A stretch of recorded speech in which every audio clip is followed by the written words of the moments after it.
Hi, everyone, and welcome to another great car here on the Car Reviews podcast with CollectorCarCanada.Ca.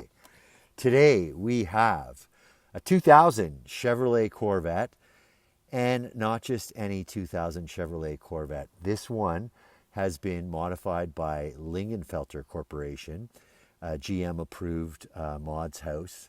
So this car's mechanicals have been modified. We'll get into it in the body of the video. But modifications have been done under the hood, though no supercharger or turbocharger. Lots more power, and I'll get into that. The transmission's been specially tuned to handle the extra power of the engine and the exhaust, as well as a Lingenfelter item. So you can hear it on our driving videos. We have a few driving videos for the listing. It's lot number 263 on CollectorCarCanada.Ca. And so again, a 2000 Chevrolet Corvette.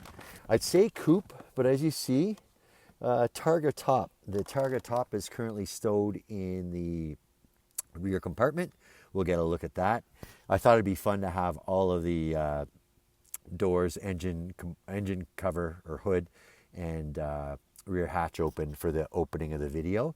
You can see there's a post propping up the hood, and the owner tells us that the prop rods have just, or I guess I should say hood shocks have just gone on them, the hood struts. So he'll replace those certainly before the car moves along to its next owner. Another item that car's going to have repaired before it goes to its next owner is the tire pressure monitoring system is throwing off a warning. He figures there's a sensor needed in one of the wheels, but he'll make sure that that warning message is gone before the car goes to its new owner. So again, lot 263 on CollectorCarCanada.Ca. That'll do for the intro. Let's switch angles and get a sound of that engine. I suppose I'd better start her up before we do that.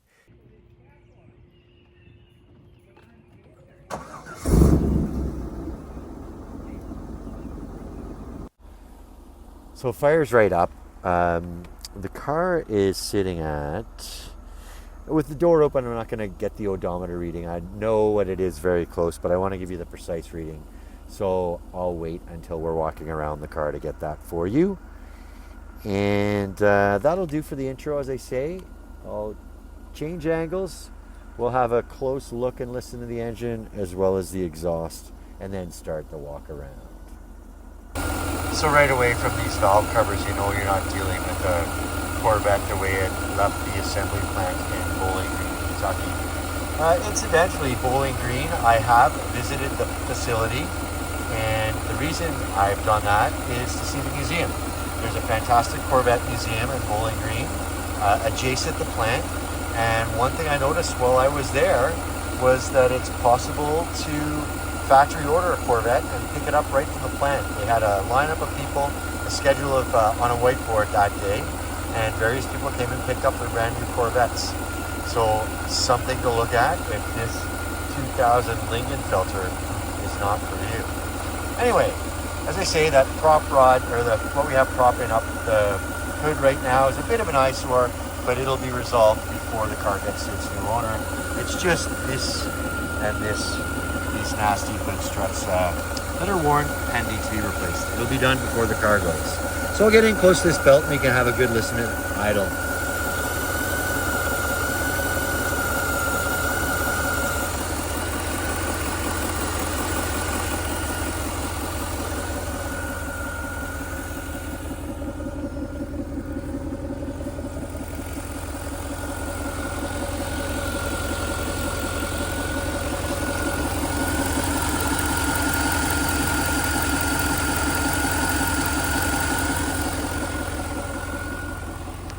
Quite composed at idle.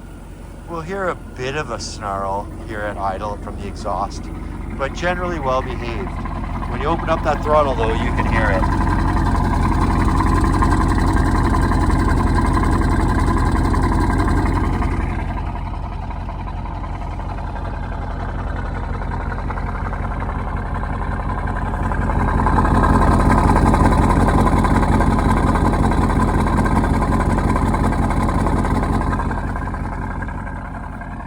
So that idle exhaust, I suppose it really does give you a sense of what's supporting it. But it is pretty well behaved at idle without giving it a lot of juice. Closing things up here in the hopes we can get that odometer reading without closing the hood. Climbing in here. We'll get that service service tire monitoring system, but I think if I get on here, and there's our odometer at 91,344 kilometers. So this car is going to its new owner at under 92,000 kilometers. I just see the English and metric button over here on the trip computer, onboard computer, and I'll hit that so that we can have a look at the mileage in miles. So under 57,000 miles with these electronic or digital odometers. I like to show both sides so that no one confuses the 91,000 as being miles. So back over to kilometers, under 92,000. You might note the kilometers per hour light up above in the speedometer changes when I go over to miles as well. You can see there, it just switches over to miles per hour. And the numbers stay in place, but the needle adjusts as you'd expect.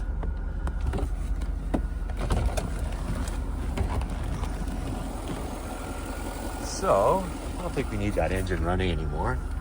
Kill the engine, get the key out of there, and we'll button it up such as it is. We have photos of the car without the with the Targa top in place, but for this video, we're going to leave the Targa top off. And we'll close it up. And we've got a sealed hood. All right. So here's a good look at a 3/4 view of this green over tan 2000 Corvette. Again, as you might recall, we have another C5 Corvette. Of course, C5 for the 5th generation of Corvette. We have another C5 on the website right now as we're recording this. Who knows what might happen between now and the time this car gets to the site. But it is a non-competing car, certainly. So I think I'll mention it in this video. It's a 2003 Chevrolet Corvette convertible. It's got a manual transmission, and it's a 50th anniversary model. So some pretty big distinguishing differences. It being a convertible, this one being the Targa. The 50th anniversary 2003 car is a manual 6-speed, and this, as I've already said, is an automatic. So non-competing cars. If it's a convertible with a stick you're after, maybe this isn't your car, but if you like the automatic with the Lingenfelter, maybe this one is. So working our way around the car, again, the C5, the last Corvette, the most recent Corvette, I'll say never, but the most recent Corvette with the pop-up headlights. We've got a little video though of that being demonstrated on the detailed listing. And I saw a set of Continental Extreme Contact tires here. These are what I call double staggered. They're wider in the rear. They're also a bigger diameter in the rear. So up front here, these Continentals, what do we got? We got 245 40 ZR17 with a W speed rating. And I see a date code on these of 2018. I'm thinking low mileage though. The tread looks quite good. And then just a neat kind of appointment here. We've got a vent here for some cooling. I suppose that'd be for brakes to cool off. Got color-coded mirrors, a pair, one on each side. There is a little scuff on this driver's mirror here. I bet that'd buff out pretty easily. Just rubbing it with my thumb gets some of it off. Closer look at that rim reveals no curb rash on the driver's front. I'll also note that the caliper has the Corvette script on it. Working our way back, there's a good look at that cabin with the Targa roof removed. Back here on the driver's rear, another Continental Extreme Contact. It's a matching set of tires in terms of brand and model. As I say, they're different size here in the rear. And for size here in the rear, I see 275/40 ZR18. Y speed rating here on the rear. And I did see a date code. Here it is here, 2017. With, yeah, there's a bit of tread left there before the wear bar, certainly. So, there's the fuel door over here behind the driver's door. We do have a photo of it open and what's underneath on the detailed listing. Working our way to the rear. So the C5 shows the traditional round-ish Corvette taillights. They remained for the C6, and then on the C7, GM went away from the roundies. So down here, we've got some centrally mounted exhaust pipes. So dual exhaust, each muffler with 2 exits. Some venting here for some airflow on either side. But in the center of this, in between the 2 sets of pipes, this gives a little hint to people who get close to what lingers underneath with that Lingenfelter emblem, Lingenfelter Performance Engineering. So we did discuss the power rating of the car with the owner. He confessed that he doesn't know what it is exactly. We researched it a little bit. He has told us though, no turbocharging or supercharging in this car. Two items that Lingenfelter did offer at the time. But coming out of the factory in Bowling Green, this car would have had right in the neighborhood of 350 horsepower. We'll get the precise number on the detailed listing again for lot 263. But consistent with what we researched in advance of coming, the owner estimates 500 horsepower for this Lingenfelter Corvette. Here's a good look at the passenger's rear wheel and tire. Another good looking wheel. I will note that the calipers in the rear do not have the Corvette script, only for the front brakes. But nice clean wheel, no curb rash on this one. Another in the matching set of Continental Extreme Contact. And working our way forward with a really good looking green finish. We're into the shade now. It's kind of twilight time, getting towards the end of the day. And it's dark. Darker. The paint looks quite dark. But we do have some photos of it on the detailed listing and some videos of it in direct sunlight from about an hour and a half ago. So you can see what the green looks like, quite sharp in the light as well. And one last look at another wheel. This one does have a little hint of curb rash here. I'll get the camera in to see that. And Continental Extreme Contact rather, up here in the passenger's front. So a smart looking car. When I look closely at the front bumper cover, there are some marks on it. I'm thinking they're more from bugs, however. I don't see any real chips. I do see a little rub here, and I can feel it with my thumb. So it could be better presented if we're buffed, but as I do feel a little bit of texture there as I rub my hand over it. So that texture's probably there to stay unless you got a really fine grit sandpaper. But talk to the experts at a body shop. Don't listen to me on that. So here's one last look at the 3/4 view from the driver's corner of the 2000 Corvette Coupe with the Lingenfelter Performance package. Now let's move to the interior. So we've got a smart tan interior in the car. There are a few particular items I notice. I noticed the Bose emblem on that door speaker. So there's a theft lock Delco Electronics Bose sound system in place, the factory item. And we've got a seat memory here for the driver and power mirrors, windows, locks, as you'd expect. You can see the power seat controls here too. I did note that the passenger side also comes equipped with power seats. So power for both occupants' seats.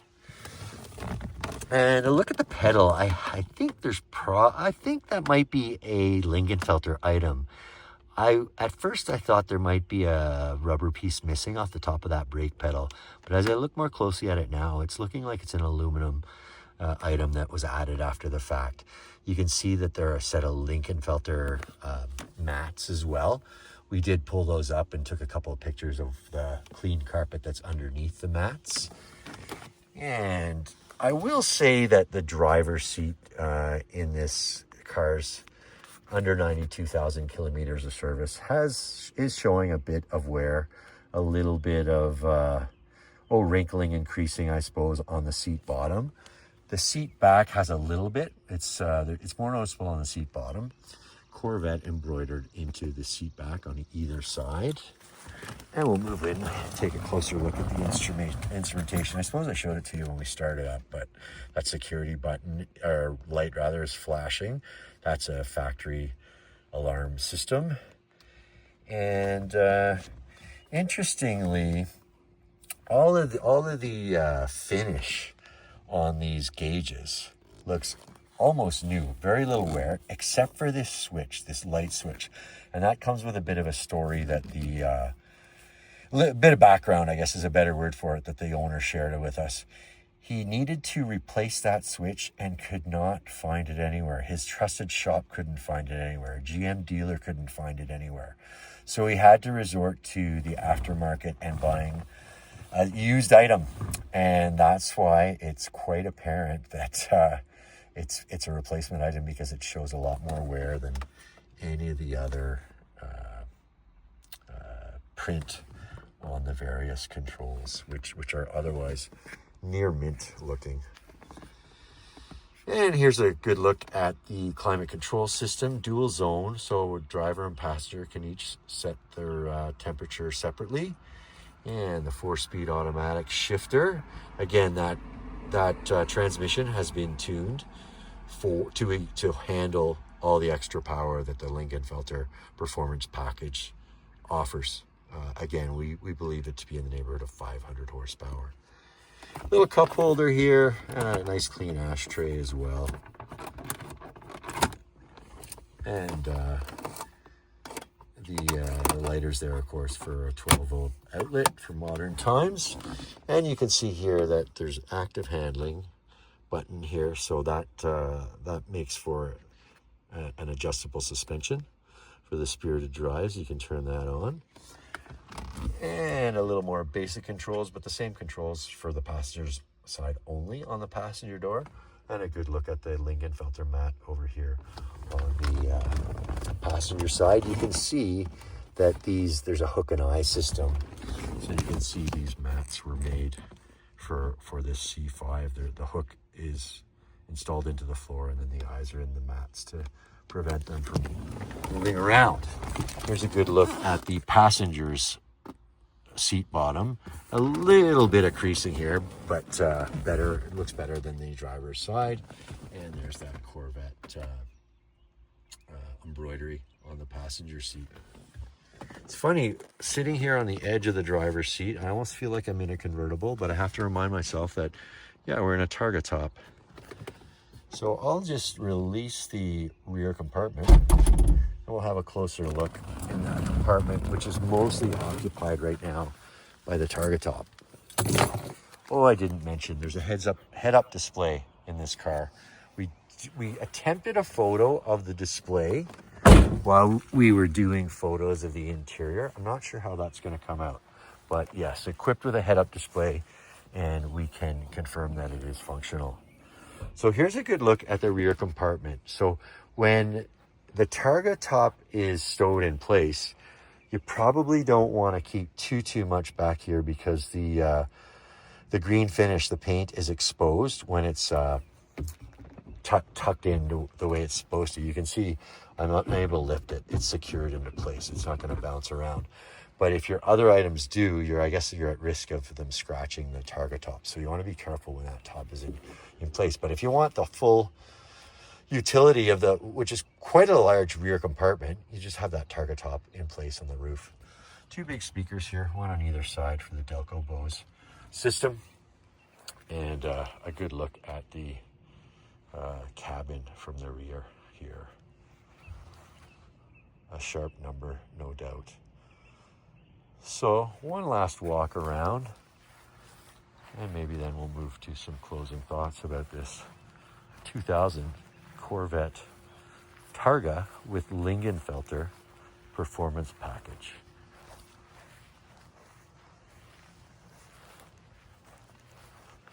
I should add that this is a repeat seller with us.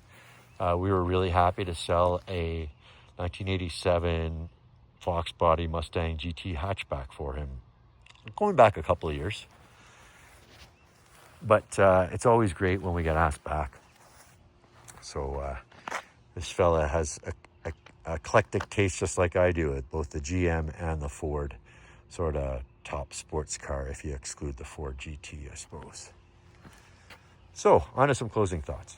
So I very deliberately chose to show you the profile of the car again. I think it looks really sharp with the Targa roof stowed in the storage compartment. So again, that's a good look at the 2000 Chevrolet Corvette Targa with the automatic and the Lingenfelter performance package. So that's GM factory approved modifications to engine to yield about 500 horsepower.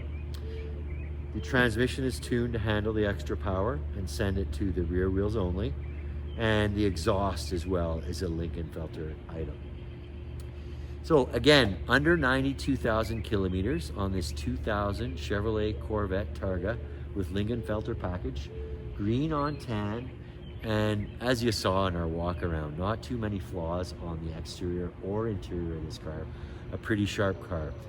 We'll add that for Ontario buyers, the owner is going to have it delivered with an Ontario Safety Standard certificate. As I mentioned in the body of the video, he's going to have a shop look at it in the upcoming days to resolve the tire pressure monitoring system fault, as well as replace those hood struts that forced us to use a post to prop up the hood for the video. So that'll about do it. Again, a 2000 Chevrolet Corvette Targa roof with Lingenfelter performance package. It's going to be lot 263 on Collector Car Canada. Thank you for watching, and on to the next car.